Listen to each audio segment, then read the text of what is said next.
Learn Python with Imran Codebox.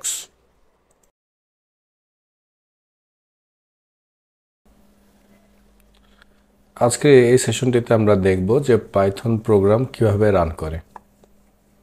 তো এটার জন্য যেটা করব, শুরুতে আমরা একটা পাইথন ফাইল নিয়ে নিচ্ছি। সো আমি এখান থেকে VS কোড থেকে নিউ টেক্সট ফাইল নিলাম একটা, নিয়ে Ctrl+S দিয়ে এটাকে সেভ করে দিচ্ছি। আমি আপাতত ডেস্কটপে সেভ করব, খুব বেশি চেঞ্জ করব না। আমি জাস্ট শুধু এক্সটেনশনটা আমি চেঞ্জ করে জাস্ট py করে দিলাম, হ্যাঁ, txt-র জায়গায়।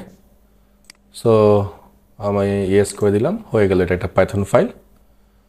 তো আমি এখানে কিছুটা লেখার চেষ্টা করতেছি। সো আমি একটা প্রিন্ট স্টেটমেন্ট লিখব। সো প্রিন্ট, এখানে আমি লিখব সে হ্যালো, আর একটা প্রিন্ট লাইন লিখব, আবার লিখব ফর্ম, আর একটা প্রিন্ট স্টেটমেন্ট লিখব আমরা। এখানে আমরা লিখব পাইথন। আমি লাইনটাকে এই লাইনগুলোকে রান করতেছি। সো লাইনগুলো রান করলে আমি যেটা দেখতে পাচ্ছি সেটা হচ্ছে গিয়ে হ্যালো ফর্ম পাইথন। এটার মানে হচ্ছে যে পাইথনের যে ইন্টারপ্রেটারটা আছে, তার মানে আমরা যেই এই স্টেটমেন্টগুলো লিখলাম, এই স্টেটমেন্টগুলোকে পাইথনের ইন্টারপ্রেটার এক্সিকিউট করে। সো এক্সিকিউট করার সময় পাইথন ইন্টারপ্রেটার ঠিক যে কাজটা করে সেটা হচ্ছে লাইন বাই লাইন রান করে। সো লাইন বাই লাইন কীভাবে কাউন্ট করে সেটা হচ্ছে top down approach. It means উপর থেকে নিচে। ইট মিনস প্রথমে হচ্ছে গিয়ে line number 1, line number 2, line number 3। So এইভাবে একে একে লাইনগুলোকে রান করবে। সো এই অ্যাপ্রোচটাকে বলা হয় টপ ডাউন অ্যাপ্রোচ। মোটামুটি সব ধরনের প্রোগ্রামিং ল্যাঙ্গুয়েজে এই অ্যাপ্রোচে চলে, হ্যাঁ। সো আমি আরও একটা লাইন এখানে লিখতেছি। সো আমি আরও একটা প্রিন্ট স্টেটমেন্ট এখানে লিখলাম। এখানে আমি লিখছি সে আমার চ্যানেলের নেমটাই লিখলাম আমি।